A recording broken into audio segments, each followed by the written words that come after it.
다시 반복하겠습니다. 강 선생님께서 1차 전도회 하셨습니다. 1차 전도회 때 한 편의 서신을 쓰셨습니다. 그 서신은 갈라디아서입니다. 2차 전도회 때 9편 쓰셨습니다. 그 9편은 데살로니가 전서와 데살로니가 후서입니다.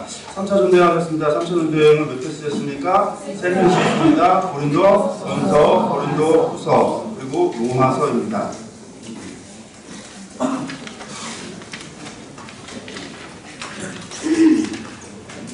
저희가 바울 선생님의 전도 요정하고 그리고 쓰신 서신서들 머릿속에 딱 기억을 하시고 배경도 머릿속에 기억을 하시고 그래서 반복하시는 이유는 그렇게 좀 하고 가시라는, 이렇게 하고 가셔서 나중에 성경 보실 때 저희가 또 이 중에는 정말로 이거 가지고 다시 교재를 꼼꼼히 보시는 분도 계시고 자료를 가져가는 걸 열심히 카드까지 갖고 오셔서 자료를 받아 가시는데 집에 가서 그걸 일일이 체크하시고 보시는 분도 계시지만 그 중에는 가져가셔서 한 번도 열어보지 않으시고 교재도 한 번도 펴보지 않으시는 분들도 계시는 경우가 가끔 있더라고요. 그래서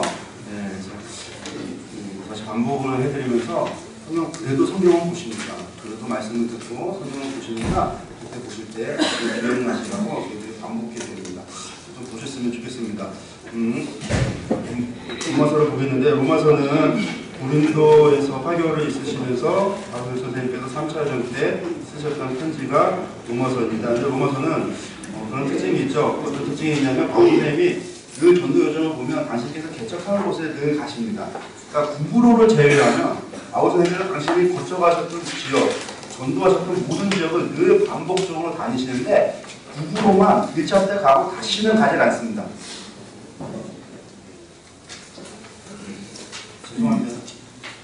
소리 좀 약간만 키워주실 수 있어요? 다시는 구부로를 가지 않습니다. 여러 가지 이유에 남의 터전에 교회를 세우지 않겠다고 바울 선생님의 내적인 그런 다짐도 계시지만 그 구부로라고 한 지역이 이미 많은 유대인들이 있어서 구부로에 몇 사람이 안디옥에 수리아 안디옥에 이르러 복음을 전했더니 그리고 이방인에게도 복음을 전했더니 많은 이방인이 믿더라. 그래서 어떤 안디옥 교회가 세워지듯이 구부로라고 하는 지역은 이미 예수님 오순절 사건 이후에 예수님 당시에도 이미 예수님을 믿었던 사도 바나바 그런 사람들이 이미 있었고 복음을 전하는 사람들이 이미 있었기 때문에 선생님께서 구부로로 다시는 가지 않았던 것 같습니다. 그리고 구부로를 제외하면 늘 당신께서 가셨던 곳 그리고 개척했던 지역들 혹은 당신이 가지 않았더라면 누구를 먼저 보냈냐면 늘 제자들을 보내서 했었어. 그러니까 에베소에 사역을 할 때 3차에서 가장 특징 가운데 하나가 3차 사역할 때는 에베소에서 2개 동안 두로안도에서 복음을 전했더라. 나중에 보면 또 3년 동안 거의 바울 선생님께서 만 2년이 넘어서 에베소서에서 3년 횟수로 3년 정도의 복음을 전하면서 에베소에 계실 때 거기만 하셨던 것이 아니라 아시아 지역에 바울 선생님께서 제자들을 보내서 복음을 전했습니다. 그래서 그렇게 세워진 교회 가운데 하나가 골로새 교회. 저희가 이제 오후에 골로새 교회 들을 때 공부하실 때 골로새서 배울 때 보게 되겠지만 골로새서 교회는 바울 선생님께서 직접 개척한 교회가 아니라 제자를 에바브로 디도로 보내서 세웠던 그런 이제 교회. 그러니까 그런 교회들이 3차 때의 특징은 선생님께서 제자들을 보내기 시작하고 파송하기 시작하고 그런 사람들이 나아가서 교회를 개척하고 교회를 돌보고 하는 일들이 이루어지던 게 3차의 특징입니다.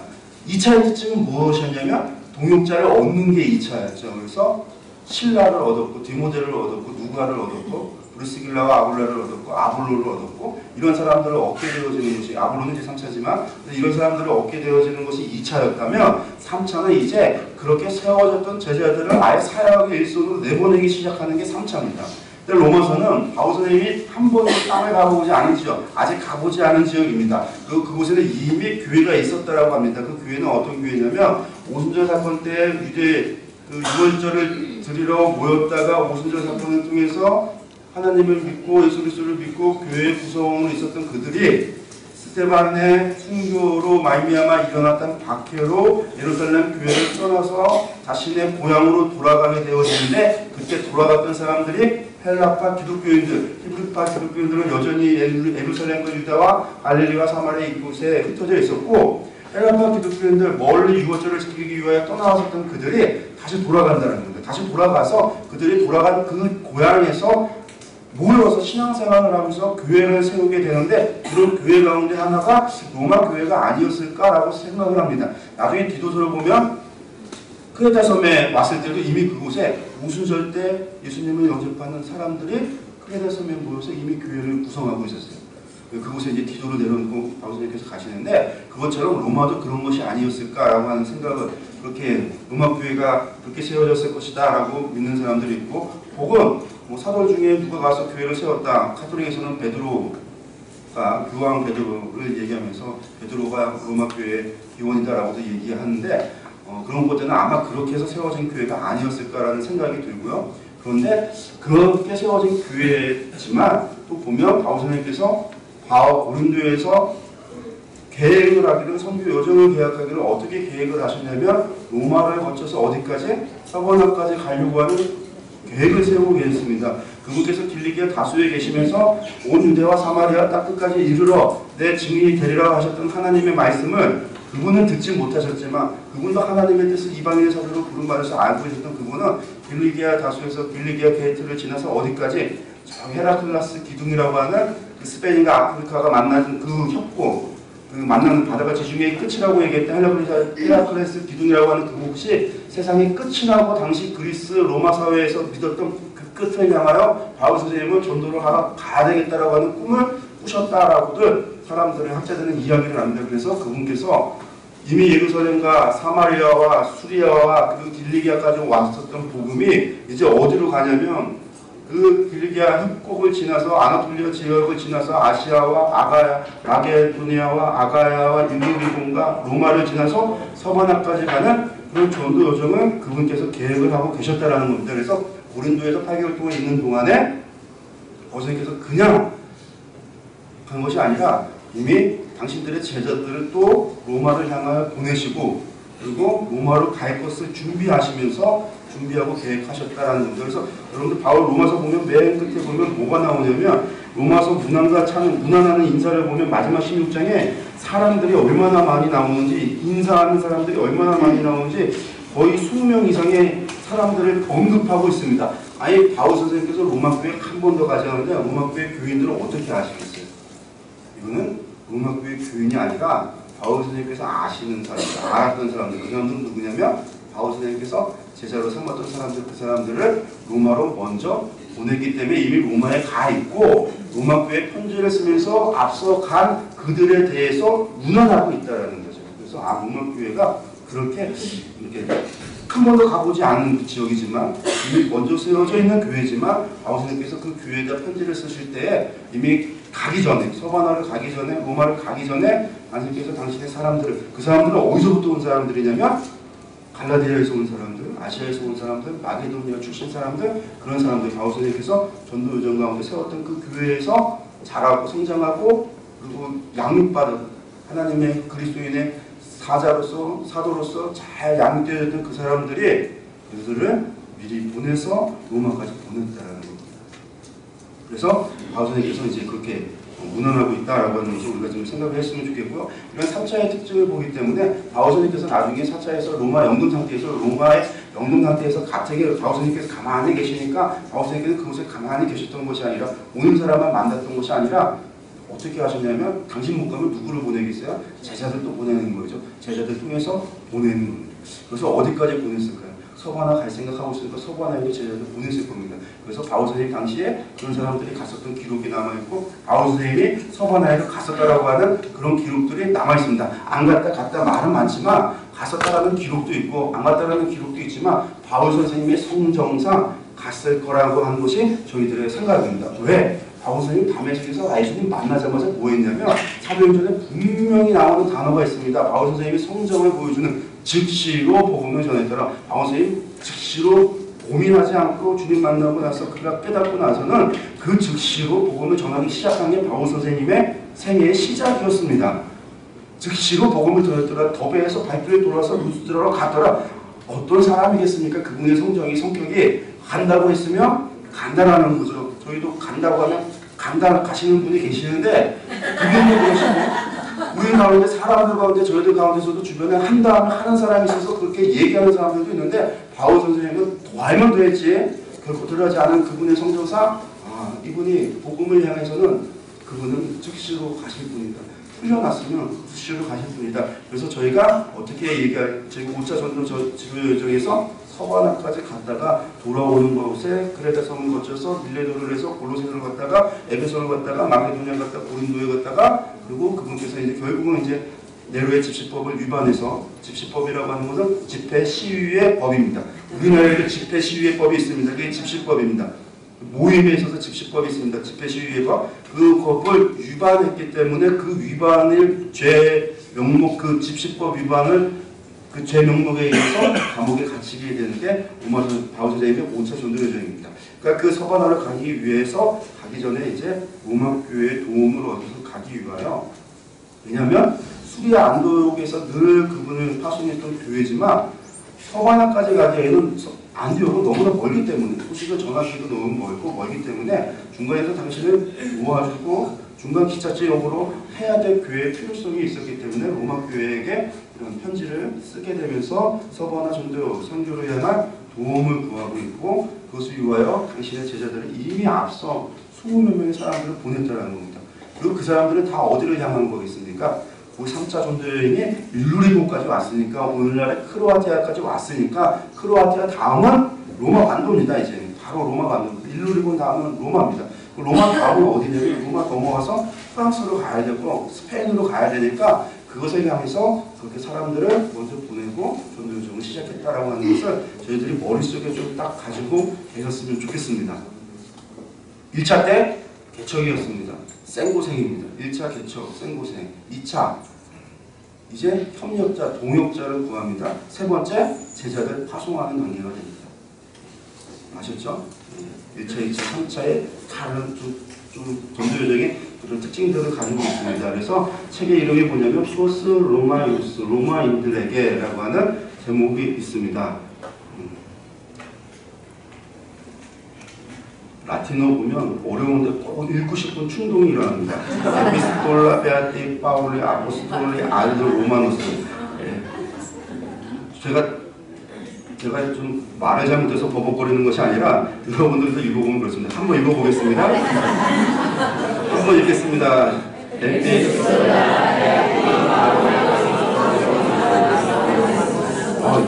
들어보니까 잘 읽으시는 분도 계시고 저랑 비슷하게 하시는 분도 계십니다. 복자 바울 사도가 로마인에게 보내는 편지, 로마서입니다. 본서의 바울 선생님의 기도다, 그러니까 기록이다라고 이야기하고 있습니다. 초대교회 이후 단 한 번도 의문을 제시한 적이 없는 서신입니다. 그러니까 바울 선생님의 편지다 아니다라고 하는 논쟁들이 많은 서신들이 있습니다. 그런데 로마서만은 한 번도 그 의심을 한 적이 없다라고 합니다. 57년에 로마에 살고 있는 자에 대한 이방 수신자를 이야기하는데, 로마 교회에는 유대인 기독교인과 이방인 기독교인이라고 하는 혼합 공동체가 있었습니다. 로마 교회에도 사실은 문제가 있었습니다. 무슨 문제가 있냐면 글라우디우스 황제 때에 유대인 추방령이 내려졌습니다. 유대인들이 로마 사회 가운데서 그 분쟁이 일어났어. 근데 유대인의 분쟁이 아니라 그리스도인들에 의한 분쟁이다라고도 이야기하는데, 그 분쟁 때문에 유대인들이 로마에서 다 추방됩니다. 이때 로마라고 하는 것은 로마 제국을 얘기하는 것이 아니라 이탈리아 반도를 이야기합니다. 이탈리아 반도에서 추방됩니다. 그래서 추방돼서 고린도에 왔었던 사람이 있습니다. 그 사람 부부가 누구냐면 브리스길라와 아굴라였습니다. 그분들이 고린도에 와서 고린도에 계셨던 바울 선생님을 만나서 직업이 같고 유대인이고, 그리고 그들이 이제 주님을 만나서 거기서 이제 사역자가 그리스도의 복음을 아는 사람이 이렇게 같이 일을 하게 되는 게 그 여관에 나오는데, 그때 글라디우스 황제에 추방되고 나는데, 추방되니까 유대인 기독교인들이 추방되고 나니까 누구만 남냐면 이방인 기독교인들만 남는 겁니다. 이방인 기독교인들만 남아서 오랜 시간 나오는데 언제 이것이 다시 회복되냐면 네로 황제가 황제가 된 다음에 유대인 추방령이 해제가 돼서 유대인들이 다시금 로마 가운데 들어올 수 있게 되어집니다. 그래서 돌아왔는데, 돌아오고 나니까 기독교인들이 교회를 가서 찾아서 사람들이, 유대인 기독교인들이 돌아와서 봤더니 이방인 기독교인들이 그 사이에 어떻게 되어졌냐면 말씀을 가르치는 사람도 없고, 말씀을 전해주는 사람도 없고, 편지를 써주는 사람도 없고, 봐야 될 기독교 방송도 없고, 봐야 될 기독교 서적도 없고, 뭐 장정도 없고, 아무것도 없으니까 이 사람들이 자기들이 하고 싶은 대로, 믿고 싶은 대로 믿는 겁니다. 하고 싶은 대로 행동하는 겁니다. 그 교회를 왔더니 온갖 이상한, 우상에게 예배하는 건지 하나님을 그리스도를 예배하는 건지 모를 정도로 뭔가가 좀 이상하니까 유대인들이 돌아와서 그것들 잘못했다라고 이제 책망을 하기 시작하면서 책망을 하는 겁니다. 그러니까 교회 이방 기독교들은 무슨 생각이냐면 우리가 고난받고 박해받을 때 우리는 교회를 지켰고 지들은 떠나갔다 왔는데 니들이 왜 큰 소리냐? 그런 얘기가 나오는 거고 니들이 볼 때는 니들은 잘못하고 있다 라고 지금 책망하고 비판하고 있으니까 이런 비판이 서로 간에 충돌이 일어나면서 교회 가운데 무슨 일이 일어났냐면 분쟁이 일어난 겁니다. 분쟁이 일어난 겁니다. 교회를 지킨 자와 교회를 떠난 자의 분쟁이 일어나고 전통과 비정통이 충돌을 하고 있는 거고 그러니까 그런 문제 때문에 좀 문제가 생기기 시작을 하고 또 이 로마 사회 기독교인들 가운데는 종들도 있었겠지만 또한 좀 고위치에 있는 사람들도 재물에 있는 사람들도 좀 다스리는 위치에 높은 사회적 위치를 가지고 있는 사람들도 있었는데 그런 사람들의 입장에서는 또 유대인들이 하는 이야기가 가짜는 겁니다. 또 그러니까 이런 부분들이 로마 교회 가운데 있었던 하나의 분쟁 가운데 하나였습니다. 그래서 헬라인이냐 유대인이냐라고 하는 다툼이 있었다라고 하는 것을 좀 이런 혼합 공동체에서 있었던 다툼이다라고 하는 것을 좀 보셨으면 좋겠고 지도 다시 한번 보면 계속 반복적으로 보는 이유는 여러분들이 가셔서 PPT 안 보실 분들이 계시기 때문에 여기서라도 보시라고 보는 겁니다. 고린도에서 로마서를 썼습니다. 예, 돌고 돌아서 여기서 계속해서 안디옥, 다소도베, 루스드라, 이고니온, 안디옥, 에베소에서 고린도를 왔다가 오신 다음에 들어와봤죠. 마기도냐에서 어디까지? 일루리곤까지 갔다가 고린도에 오셔서 8개월 동안 머무르실 때 이때 쓰신 편지가 로마서다라는 겁니다. 로마서를 쓰고 나면 연보를 다 거둔 다음에 돌아가시죠. 돌아갈 때는 여기서 배를 타고 이쪽으로 가시는 것이 아니라 육지로 갑니다. 육지로 해서 다시 돌아가게 됩니다. 배 타다가 이 연보를 가지고 가는데 바울 선생님께서 배 타고 가시다 풍랑 맞고 일주일 동안 바닷속에서 헤맨 적도 있었고요. 파선을 3번씩이나 받았고요. 강의 위험도 있고요. 그러다 보니까 일로 가기가 겁나시는 거예요. 그래서 육지로 이렇게 돌아가서 배 탈 때 요만큼만 배 타고 가시는 거죠. 그리고 여기까지 왔다가 결국은 여기 산이 타우로스 산맥을 지나서 가야 되는 이곳에 산적이 얼마나 많았는지 이쪽으로 가느니 차라리 배를 타겠다고 해서 여기서 배를 타고 두로까지 갑니다. 보통은 가이사랴로 가셨는데 이 자리는 그래도 가까운 거리가 두로. 그러니까 가는 겁니다. 왜? 연보 갖고 가는데 사고 나면 안 되잖아요. 그러니까 바울 선생님께서 2차 전도, 3차 전도 여정이 이런 식으로 다시 돌아서 이렇게 간다라는 것들 여러분들이 좀 아셨으면 좋겠습니다. 최대한 육지를 좀 가까이 가지만 풍랑을 안 받고 육지를 따라서 배를 타고 가지만 또 산적을 피하고 도둑을 피하고 강도를 피하기 위해서도 저렇게 가시는 바울 선생님의 연보를 가지고 가는 그런 여정들이 이게 지도하는 데서도 저희들이 좀 볼 수 있는 그런 것들입니다. 바울 선생님도 염려가 되죠. 돈 가져가는데 강도 한두 번 만난 게 아니거든요. 그래서 3차 전도 여정 보시면 되겠고 로마에서 고린도에서 쓰셨다라고 하는 걸 기억하셨으면 좋겠습니다. 네, 배경 보시면 저희가 방금 이야기했던 이야기들입니다. 유대 그리스도인과 이방인 그리스도인 간에 갈등이 있었다. 유대인들은 또 특별히 율법주의적인 신앙관을 갖고 있어서 율법 지켜야 된다라고 이야기하고 이방인 기독교인들은 배운 게 없어서 배움이 짧았기 때문에 이 사람들이 방종하고 있었다라는 거죠. 방종. 그리스도에서 자유가 아니라 방종에 있었기 때문에 내부적인 문제가 있었다라는 겁니다. 그리고 외부로는 로마 정부의 세속 권력에 대한 순종 문제와 하나님 나라의 시민으로서 이 땅에 어떠한 삶을 살아야 할 것인가에 대해 갈등이 있었습니다. 그래서 아까 제가 말씀 고린도전서 얘기할 때 그런 이야기에 하나님께서 왜 권력자의 손에 칼을 주었는지 아느냐 그 이야기가 이제 로마서에서 하는 이야기인데 이런 외부적인 문제도 있었습니다. 그래서 그런 목적을 보시면 로마를 방문하려는 계획을 밝히기 위해서 나 로마 갈 거다. 당신들을 위하여 갈 거다. 그리고 당신들의 도움을 필요로 한다. 서바나 전도 여정을 위해서 로마 교회로부터 지원을 받기 위해 쓰셨다는 겁니다. 세 번째, 예루살렘의 방문을 알려서 로마 교회의 기도에 지원을 받는 내가 연보를 가지고 예루살렘 교회에 갔다가 온다라고 하는 거. 그래서 그 방문을 알리는 것이고 세 번째는 당신에 대해서 이야기하기 때문에 그러니까 아까 고린도 교회에서 문제가 일어났던 것은 무엇이었냐면 바울 사도를 사도로 여기지 않고 바울 선생님을 사도로 여기지 않고 그분의 말을 무시하고 권위를 인정하지 않았기 때문에 그래서 개발파다 바울파다 아볼로파다 그리스도파다 파단이 이루어지고 그런 문제가 있었기 때문에 바울 선생님께서 3장에 거쳐서 자신의 사도성을 변론했듯이 지금 로마 교회에다가도 혹여나 그런 일이 있기 때문에 내가 가기 전에 나는 이런 사람이고 내가 전하는 복음은 이러하다라고 하는 것을 자세하게 설명해서 알려주는 것이 또한 로마서입니다. 그래서 로마서에는 바울 선생님의 신학이라고 할 수 있는 바울 선생님이 전했던 그 복음이 무엇인가에 대한 이야기가 로마서 가운데 담겨 있습니다. 그러니까 이 책은 좀 서신서 가운데서도 특별하게 좀 바울 선생님의 신학이라고 할 수 있는 것을 엿볼 수 있는 책이죠. 그래서 복음은 신학적인 책, 오늘날로 교리적인 책, 신학적인 책이라고 얘기할 수 있는 것이 또 로마서입니다. 근데 그것만 있느냐? 아니죠. 지금까지 얘기했던 것들이 로마서 가운데 담겨 있다라는 겁니다. 너희들 문제가 일어나는데 문제에 대한 해결 답안도 있고요. 그리고 내가 갈 목적도 있고 그런 것들이 다 있다라는 겁니다. 그래서 로마서는 이것만 담겨 있는 것이 아니라 로마서 전체 안에 바울 선생님이 쓰는 목적 안에서 한 부분이 바울 선생님 당신을 설명하기 위한, 당신의 복음을 증거하기 위한 한 부분이다. 그것이 우리가 너무나 잘 알고 있는 로마서의 칭의 사상이다 라고 하는 겁니다. 근데 우리는 이제 루터 선생님이 그냥 복음은 로마서를 갖다가 그렇게 귀하게 여긴 것은 참 감사한 일이지만 그분께서 그것을 갖다가 너무나 강조하고 칭의를 얘기해서 그만 칭의 말고는 아무것도 모르는, 아무것도 없어지는 그런 상황이 벌어졌는데 로마서는 또한 그런 책이 아니다라는 거. 여러분들 갈라디아서도 말씀드렸습니다. 칭의가 아니라 칭의 너머에 실제적인 생활 강령, 실천 강령이 있듯이 로마서도 그렇습니다. 그래서 우리가 그것을 다 같이 볼 때 바울 선생님이 전한 복음이 무엇인지를 온전히 알 수 있다라는 겁니다. 그리고 그걸 알아야 우리가 어떻게 살아갈 것인가에 대답이 되는 것이지 그냥 믿어라, 칭의하라, 어떻게 사냐라는 거죠. 그거에 대한 답이 안 나오는데 그 부분에 대해서 우리가 다 같이 생각하고 봐야만 된다라는 것을 좀 말씀을 드리겠습니다. 첫 절과 끝절 읽겠습니다. 예수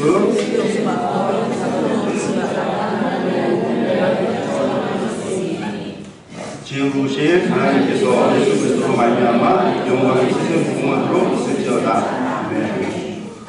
시작하면서 바울 선생님은 당신이 누구인지를 소개해야 되기 때문에 시작할 때 예수 그리스도의 종 바울은 사도로 부르심을 받아 하나님의 복음을 위하여 택정함을 입었다 라고 이제 인사를 하면서 시작해서 마지막에 지혜로우신 하나님께서 예수 그리스도로 말미암아 영광이 세상 부흥하도록 있을지어다. 아멘. 이렇게 축복하면서 로마서를 마칩니다.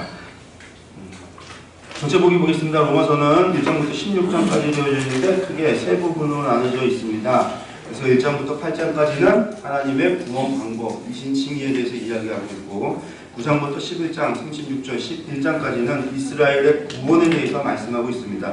그리고 세 번째 12장에서 16장까지는 구원받는 자의 생활에 대해서 이야기하고 있습니다. 그러니까 아주 구체적인 이야기 또 나옵니다. 항상 바울 선생님은 당신의 구원, 믿음으로 의롭다 하심을 받는다라고 하는 구원에 대한 이야기를 하고 복음에 대한 그리스도로 말미암아 우리가 자유함을 누리는 것에 대한 이야기를 하면 늘 거기서 끝나는 게 아니라 늘 어떻게 살아야 되는가에 대해서 늘 말씀하고 계시다라고 하는 것이 두 쌍이 한꺼번에 있다는 걸 늘 기억하셔야 됩니다. 요즘에 유행인지 잘 모르겠습니다. 제가 한국에 살질 않으니까 두날개인지 새날개인지 모르겠는데 두날개 어쨌든 하는 거 있는데 두날개 하는데 바울 선생님 정말 바울 선생님이야말로 정말로 두날개입니다. 하나는 믿음에 대해서 얘기하지만 한국에는 늘 실천이 있다라는 거. 하나를 빼버리면 외날개밖에 없습니다. 날지 못합니다. 생활하지 못합니다. 바울 선생님의 말씀을 복음을 요것만 알고 있으면 그리스도인의 삶을 정상적으로 살아가지 못합니다. 둘이 다 있어야 정상적으로 살 수 있습니다. 정상적으로 날 수 있습니다. 그래야 교회가 바로 세워집니다. 이거 여러분들 기억하셨으면 좋겠습니다. 하나님의 구원 방법부터 구원받은 자의 생활 크게 세 부분으로 나눠지는데 그 세 부분이 또 작게 보기 보시면 333으로 나눠집니다. 그래서 하나님의 구원 방법과 이신칭의가 작게 보기 보면 세 개 부분으로 나눠져서 1장부터 3장 20절까지는 제 아래에 있는 모든 사람에 대해서 이야기합니다. 모든 사람은 죄인이다라는 겁니다. 헬라인도 죄인이고 유대인도 죄인이다. 헬라인도 이방인도 죄인이고 유대인도 죄인이니까 모든 사람은 죄인이다. 이것이 이제 바울 선생님이 정리하고 있는 논리입니다. 그리고 3장 21절부터 5장 21절까지는 믿음으로 의롭다 하심을 받았다. 우리는 오직 믿음으로만 의롭다함을 받았다라고 하는 말씀을 전하고 나서 6장에서 8절은 그리스도와 연합한 삶이라고 하는 것이 무엇인가. 그래서 믿음으로 의롭다함을 받았는데 믿음으로 의롭다함을 받았다라고 하는 것이 도대체 어떠한 삶인가라고 하는 부분을 다시 한번 이야기합니다. 그래서 이것을 보면 정죄고 이것은 칭의고 이것은 성화다. 이렇게 교리를 이야기하고 신학을 이야기하는 사람들은 이런 식으로 이야기를 합니다.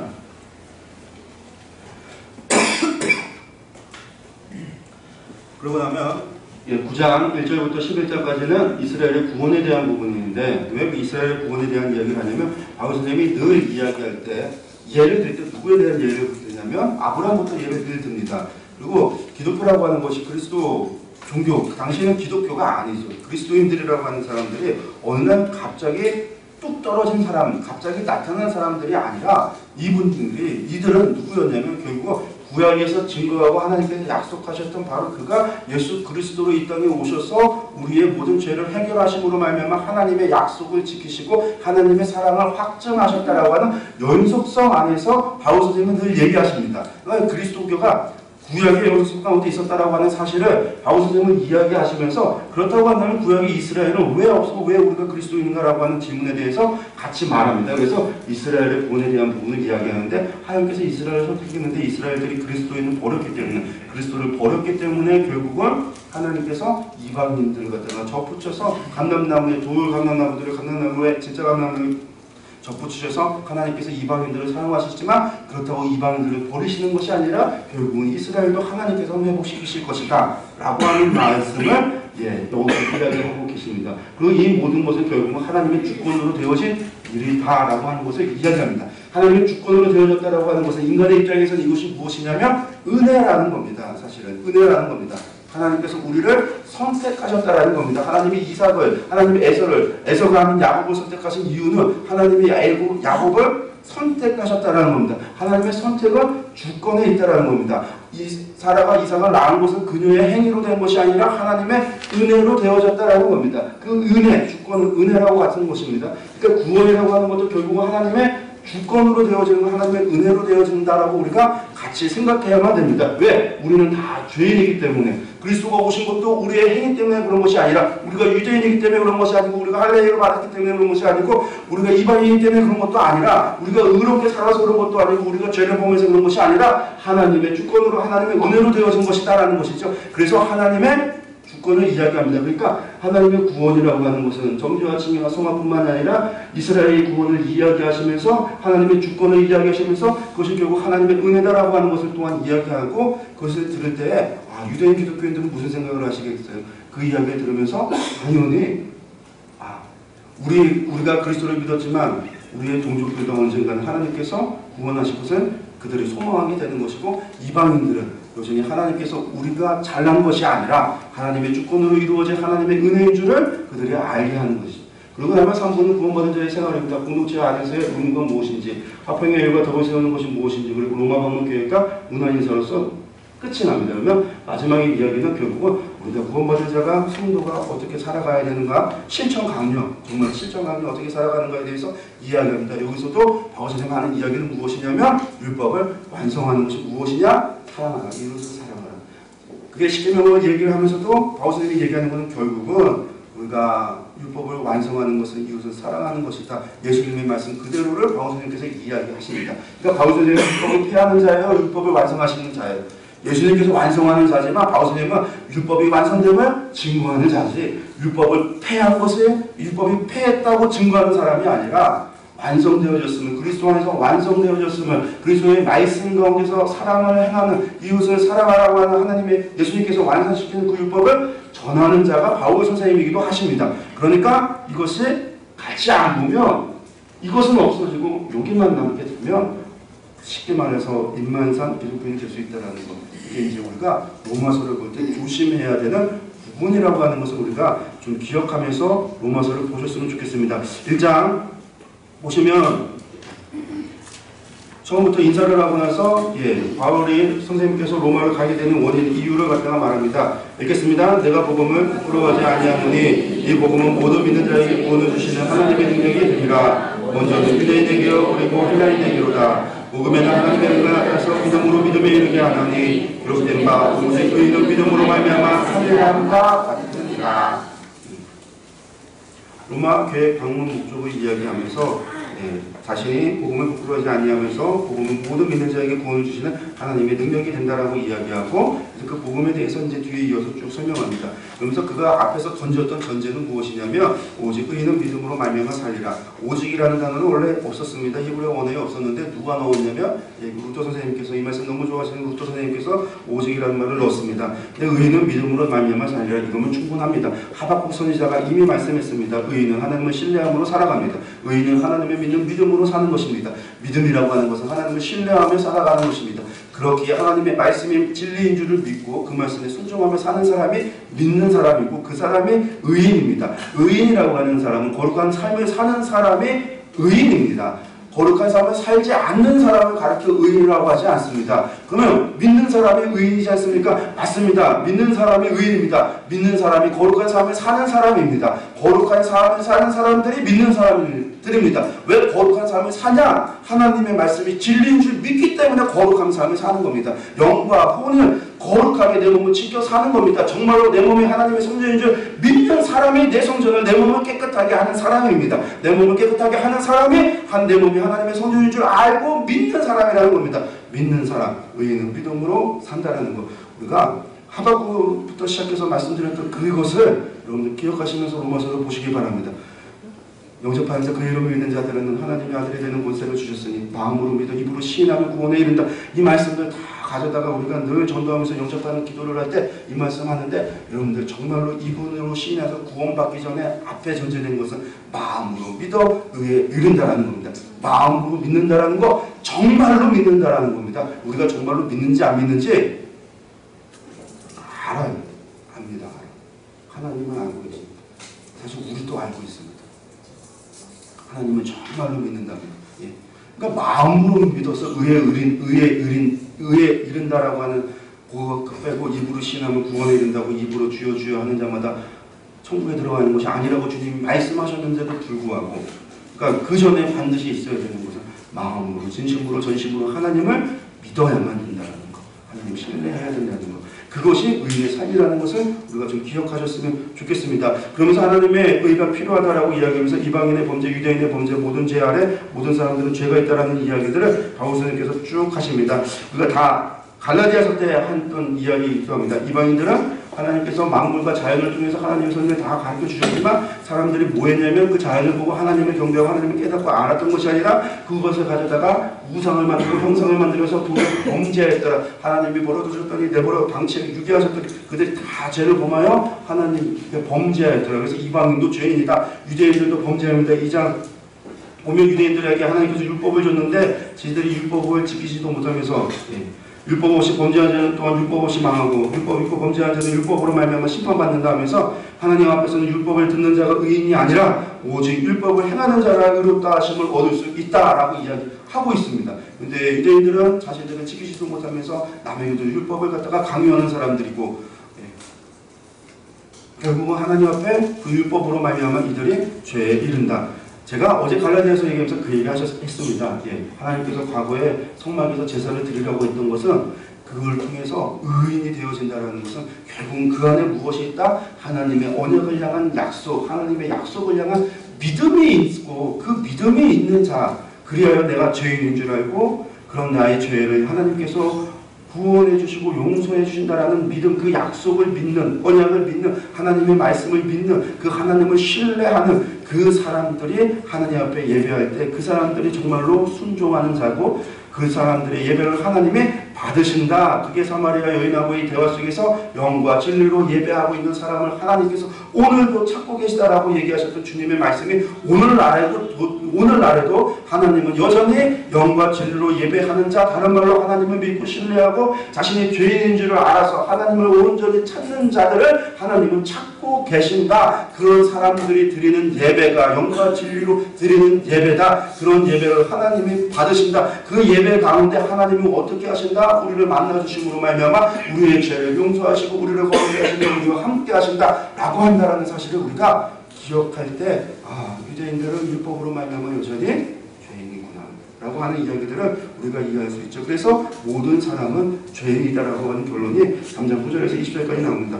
그래서 바울 선생님께서 하시는 이야기가 무슨 얘기 하시냐면 우리가 너무나 잘 아는 이야기입니다. 의인이 없느니 하나도 없으며 깨닫는 자도 없고 하나님을 찾는 자도 없고 다 치우쳐 함께 무익하게 되고 선언해가는 자는 없나니 하나도 없다. 하나도 없다라는 겁니다. 세상에 하나도 없더라.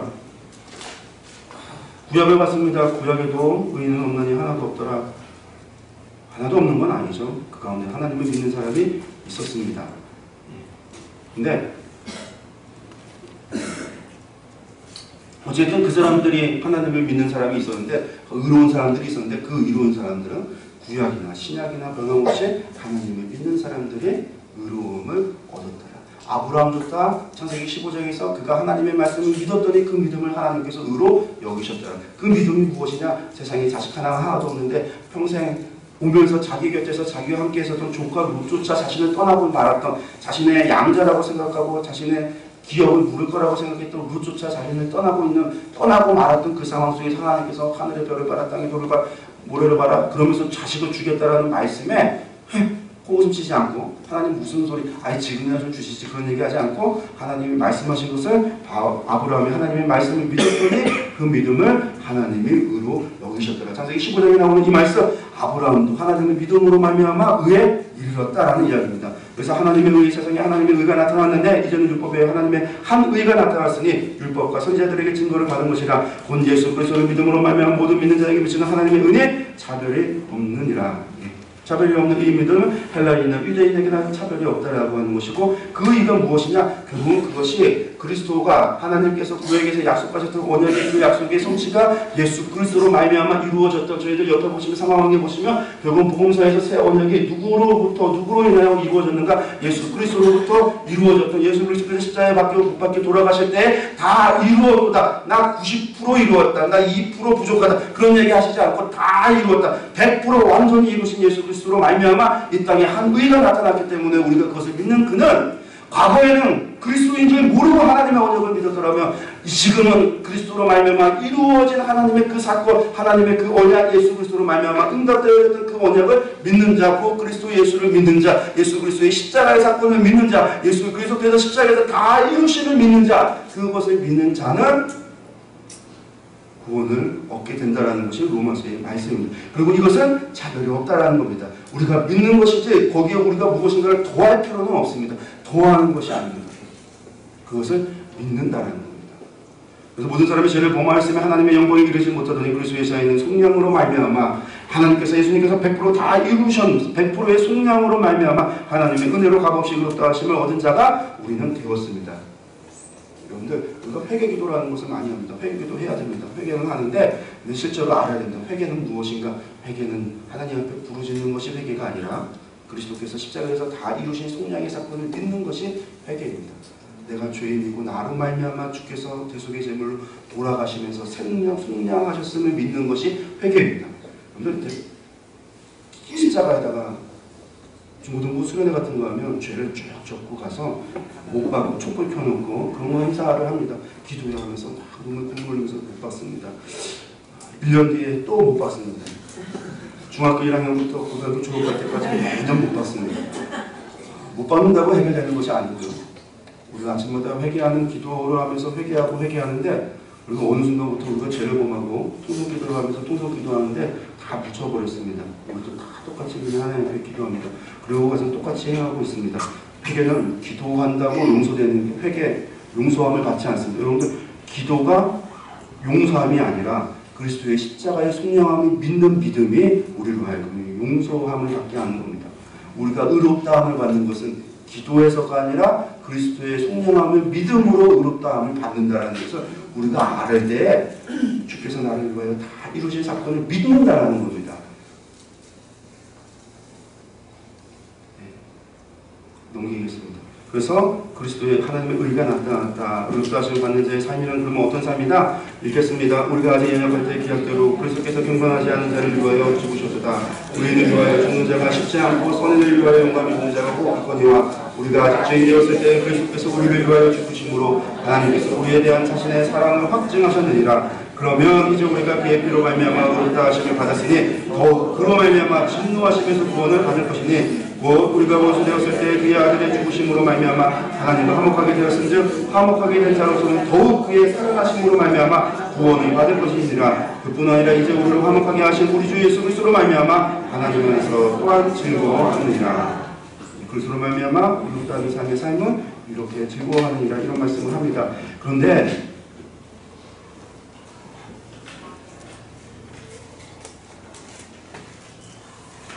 6장 이하에서 그 삶이라고 하는 것에 대한 더 자세한 설명이 이어져 갑니다. 근데 그런 즐거워하고 그리스도로 말미암아 산다고 하는데 무슨 얘기하냐면, 우리가 죄가 많은 사람은 큰 속량함에 더 큰 은혜를 받았습니다라는 얘기를 하니까, 그렇다고 한다면 무슨 얘기할 수 있냐면, 제가 많은 곳에 은혜가 깊으니까 나는 죄를 많이 져서 은혜를 좀 많이 받게, 그런 얘기할 수도 있는데, 그런즉 우리가 무슨 말을 은혜를 더하게 하려고 죄에 더하겠느냐, 그럴 수 없다라는 거죠. 죄에 대하여 죽은 우리가 어찌 그 가운데 살 수 있겠는가.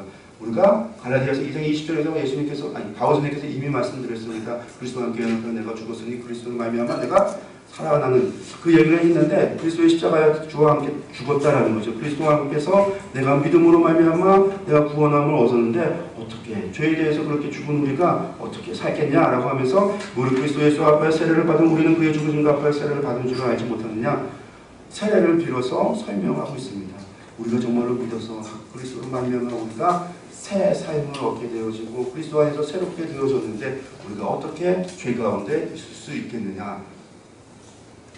그러면 우리가 그의 죽으심과 앞에 세례를 받음으로 그와 함께 장사되었느니, 이는 아버지의 영광으로 말미암아 그리스도를 죽은 자 가운데서 살리신과 같이 우리로 또한 새 생명 가운데서 행하게 하려 함이라. 새 생명 가운데서 살게 하려 함이라. 거룩한 삶을 살게 하기 위함이다라는 이야기입니다. 그런데 어찌하여 우리가 법 아래 있지 아니하고 은혜 아래 있으니 죄를 지으려 그럴 수 없습니다. 너희 자신을 종으로 내주어 누구에게 순종하든지 그 순종함을 받는 자의 종이 되는 줄을 너희가 알지 못하느냐. 혹은 죄의 종으로 사망에 이르고 혹은 순종의 종으로 의에 이르느니라. 하나님께 감사하리로다. 너희가 본래 죄의 종이더니 너희에게 전하여 준 바 교훈의 본을 받은 본을 마음으로 순종하여 죄로부터 해방되어 의의 종이 되었느니라. 죄의 잣은 사망이요 하나님의 은사는 그리스도 예수 우리 안에 있는 영생이니라. 그래서 그리스도의 삶이라고 하는 것은 다른 말로 이야기한다면 꼭 그리스도와 함께 죽고 그리스도와 함께 산다라는 것인데, 그것을 통해서 어떤 삶이냐, 그리스도께 헌신하고 순종하는 삶이, 죄의 종이 아니라 그리스도의 종이 되어져서 순종하는 삶이, 헌신하는 삶이 성화되는 삶이다라는 겁니다. 그리스도와 함께 죽고 함께 사는 삶이란 무엇이냐? 그리스도께 헌신하고 그리스도께 순종하는 삶이 그런 삶이다라는 겁니다. 하나님의 복음 앞에 우리가 헌신하고 그것에 순종하는 삶이 그리스도와 함께 죽고 함께 사는 삶이라는 겁니다. 이게 바울 선생님이 얘기하는 실천 강령입니다. 실제적인 사건 이야기입니다. 그냥 입으로만 나는 죽고 그리스도로 말며 산다, 그것이 아니라 복음에 헌신하고 복음의 말씀에 순종하고 하나님의 말씀에 순종함으로 살아가는 삶, 나아가 바울 선생님의 가르침에 순종함으로 무엇을, 내가 거룩한 삶 동안 살아가는 삶, 그것이 실제적으로 그리스도와 함께 죽고 그리스도와 함께 사는 삶이다라고 하는 이야기를 로마서 1장에서 말씀하고 있습니다. 같이 읽습니다. 그러므로 이제 그리스도 예수 안에 있는 자에게 결코 정죄함이, 이런 사람에게는 정죄함이 없습니다. 이는 그리스도 예수 안에 있는 생명의 성령의 법이 죄와 사망의 법에서 너를 해방하였기 때문입니다. 그런 사람이 그런 사람이다라는 것 기억하셨으면 좋겠습니다. 그러면서 9장부터 11장까지 나오는 이스라엘의 구원에 대한 이야기를 합니다. 하나님의 선택이라고 하는 것이 누구를 선택하셨냐면, 여기서 이야기 나오는 예를 드는 게 아브라함에 대한 이야기를 하면서 무슨 얘기합니까? 아브라함이 하나님의 말씀을 믿었기 때문에 그것을 의로 여겼다라고 하는 예를 들어주고, 하나님의 주권에 대한 이야기를 하면서 누구에 대한 이야기를 하냐면, 아브라함 씨가 누구에게서 났냐면 이삭에게서 났는데, 그것은 약속의 자녀가 약속의 씨로서 오직 약속의 자녀의 씨로 여기심을 받았는데, 이것은 리브가가 우리 조상 이삭 한 사람으로 말미암아 임신하였는데, 그 자식들이 아직 나이도 아니었고 무슨 성이나 아브라함이 아니할 때에 택하심을 따라 되는 하나님의 뜻이 행위로 말미암지 않고 오직 부르시는 일로 말미암아 하나님의 주권으로 말미암아 되어졌다라고 하는 이야기입니다. 그 이야기 지금 하고 있는 것들, 예를 들어서 리브가 얘기하고 야곱 얘기하고 에서 이야기하고 하면서 나오는 이야기들입니다. 이것도 넘어가겠습니다. 그래서 그럼에도 불구하고 이스라엘이 그리스도를 버렸으므로, 그리스도의 복음을 버렸으므로, 그리스도를 버림으로 말미암아 그들이, 아까 얘기했듯이, 그래서 이방인이 적붙여졌다. 이방인이 적붙여져서 그 사명을 감당하게 되어졌다라는 이야기. 하지만 그럼에도 이스라엘을 하나님께서 회복시키시겠다라는 이야기를 합니다. 그러면서 공동체 안에서 마지막에 이야기가, 세 번 3부가 무엇이냐면, 구원받은 자의 생활을 이야기하면서 공동체 안에서 지켜야 될 의무가 무엇이냐, 그리고 화평의 일과 덕을 세운 일이 무엇이냐, 음악 방문 계획에 대한 문화인사를 쭉 하고 있습니다. 그래서 하나님의 뜻을 분별하라, 그리고 그리스도 안에서 지체가 된 성도의 모습을 이야기하고, 권세들에게 복종하고, 사랑은 율법의 완성이다라고 이야기합니다. 그래서 피차 사랑의 비교에는 아무에게든지 아무 빚도 지지 말라, 남을 사랑하는 자는 율법을 다 이루었느니라. 가늠하지 말라, 살인하지 말라, 도둑질하지 말라, 탐내지 말라 하는 것과 그 외에 다른 계명이 있을지라도 내 이웃을 내 자신과 같이 사랑하라 하신 그 말씀 가운데 다 들었느니라. 사랑은 이웃에게 악을 행하지 아니하나니 그러므로 사랑은 율법의 완성이니라. 바울 선생님은 율법의 사랑으로 말미암아 완성되어진 것을 전했습니다. 바울선생님, 그러니까 이 부분을 우리가 놓쳐서는 안 된다라고 하는 것들 우리가 같이 기억하시면서 마지막 바울선생님께서 로마 방문 계획에 대해서 이야기하면서 서반으로 갈 것을 이야기합니다. 이제는 이 지방에 일할 곳이 없고 또 여러 해 전부터 언제든지 서반으로 갈 때에 너희에게 가기를 바라고 있었느니라. 그래서 로마서가 이렇게 끝이 납니다. 로마서 정리하겠습니다. 로마서는 바울 선생님께서 서반으로 가기 위해서 그것을 바라보고 그분께서 쓰신 편지입니다. 그곳에는 당신의 복음에 대해서 소개하는 것이 있고 헬라인이나 유대인들이 다투는데 야 니들 다퉈봐야 니들 둘 다 뭐다? 죄인이다. 모든 사람이 죄인이고 오직 그리스도 안에서만 그 믿음으로 말미암아 구원함을 얻게 되어진다라고 하는 복음을 전하고 있고 그분께서 서반으로 갈 이야기를 하면서 거룩한 성도의 삶이란 무엇인가에 대해서 그분께서 로마서를 통해서 말씀하고 있습니다. 그분께서 로마서를 쓰고 난 다음에 이제 로마를 가기 전에 그분께서 해야 되는 일이 있습니다. 해야 되는 일은 무엇이냐면 연보를 가지고 예루살렘에 가져가는 일입니다. 예루살렘에 갖다 전달해주고 그분은 이제 로마로 갈 계획을 세웠습니다. 근데 그 계획대로 되어지지는 않았지만 어쨌든 바울선생님은 로마로 가게 됩니다. 그 가는 길에 바울선생님은 그 가는 여정이 결국 쉽지 않습니다. 제가 말씀드렸지만 그 과정이 여정이 쉽지 않기 때문에 도리어 돌아서 빠른 길을 내버려 두고 돌아서 육지로 돌아가고 연보를 가지고 돌아가는 바울선생님의 이야기가 있고 또한 그분이 그렇게 가면서 사람들을 만나고 그 사람들 가운데에서 어떤 이야기를 듣냐면 이 가는 길이 결코 쉽지 않은 길이라고 하는 것을 듣게 됩니다. 여러분들 잘 아는 사도행전 20장에서 그분께서 에베소 장로들을 밀레도에서 불러서 만났을 때 그런 이야기를 합니다. 그 사람들이 눈물을 흘리면서 그를 만났는데 무엇을 얘기하냐면 바울선생님께서 그들에게 말하되 아시아에 들어온 첫날부터 지금까지 내가 항상 여러분 가운데서 어떻게 하였는지 여러분도 아는 바니 모든 겸손과 눈물이며 유대인의 간계로 말미암아 당한 시험을 참고 주를 섬긴 것과 유익한 것은 무엇이든지 공중 앞에서 각 집에서나 거리낌 없이 여러분에게 전하며 가르치고 유대인과 헬라인에게 하나님께 대한 회개와 우리 주 그리스도 예수께 대한 믿음을 증언한 것이라. 보라 이제 나는 성령에 매여 예루살렘으로 가는데 거기서 무슨 일을 당하는지 알지 못하노라. 오직 성령이 각 성에서 내게 말씀하기를 증언하여 결박과 환난이 나를 기다린다 하시나 내가 달려갈 길과 주 예수께 받은 사명 곧 하나님의 은혜의 복음을 증언하는 일을 마치려 하면은 나의 생명조차 조금도 귀한 것으로 여기지 아니하노라. 보라 내가 여러분 중에 왕래하며 하나님의 나라를 전파하였으나 이제는 여러분이 다 내 얼굴을 다시 보지 못할 줄 아노라. 바울선생님께서 이런 말씀을 하시고 예루살렘 연보를 가지고 예루살렘 교회로 가게 됩니다. 하지만 그분께서 가게 되지만 그 길을 가는 때는 그 머릿속에는 로마를 향하고 그리고 서바다를 향한 그 끝을 향한 그분의 계획이 있습니다. 마음이 있습니다. 그리고 그것은 하나님의 주신 마음이기도 복음을 끝까지 전하겠다고 하는 하나님이 주신 그 사명 그것을 위해서 간다라는 겁니다. 각 성에서 이미 다 알고 있습니다. 여러 사람들로부터 들었습니다. 받게 될 환난과 고난과 고초에 대해서 들었습니다. 그래도 그분 그 길을 가십니다. 그리고 예루살렘에서 그 고통 당하십니다. 찢어 죽일까 두려워서 겁나서 로마 군인이 구경하다가 그런 일까지 당합니다. 그럼에도 하나님께서 말씀합니다. 너 로마 가서 전해야지. 로마 가서 또 해야지. 바울선생님이 그 이야기를 듣고요. 그리고 그 예루살렘 여정은 끝나고 나면 죄인의 신분으로 호성되어 로마에서 재판받기 위하여 바울선생님께서 가십니다. 근데 죄인의 신분으로 갔지만 그분이 결국은 그곳에서 죄가 무죄가 판결되어져서 풀려나서 다시금 끝까지 서바나까지 가서 복음을 전하는 일들을 그분께서 하시고 나면 그분이 마지막에 내가 전제처럼 하나님께 들어줬다. 정말로 당신의 고백처럼 생명도 조금 더 아끼지 않았을 뿐만 아니라 마지막 한 방울까지 하나님께 드리는 삶을 그분께서 살고 가셨음을 우리가 기억하셨으면 좋겠습니다. 3차 전도여정과 로마서를 마치겠습니다. 이제 곧 4차와 이제 5차 두 개 남았습니다. 마무리하겠습니다.